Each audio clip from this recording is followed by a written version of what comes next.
ನಮಸ್ಕಾರ ವೀಕ್ಷಕರೇ, ಐಕೆ ನ್ಯೂಸ್ಗೆ ಸ್ವಾಗತ. ಬಸವಕಲ್ಯಾಣ ತಾಲೂಕಿನ ಶಾಸಕ ಶ್ರೀ ಶರಣು ಸಲ್ಗರ್ ಬಡಗೇರಾದ ಹೊಸ ಸರ್ಕಾರಿ ಆಸ್ಪತ್ರೆ ಕಟ್ಟಡಕ್ಕೆ ಭೇಟಿ ನೀಡಿದ್ರು ಮತ್ತು ಈ ಸಂದರ್ಭದಲ್ಲಿ ಭಾರತೀಯ ಜನತಾ ಪಕ್ಷದ ತಾಲೂಕು ಅಧ್ಯಕ್ಷರಾದ ಜ್ಞಾನೇಶ್ವರ್ ಮೂಳೆ ಮತ್ತು ಬಿಜೆಪಿಯ ಮುಖಂಡರಾದ ವಿಜಯಕುಮಾರ್ ವಕಾರೆ ಮತ್ತು ಬಡಗೇರಾದ ಗ್ರಾಮಸ್ಥರು ಹಾಜರಿದ್ದರು.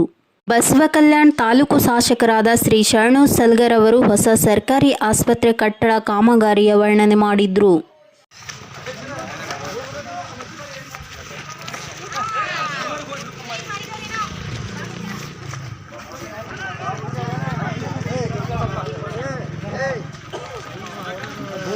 तोड़ आगे ओके वीडियो आई यस सर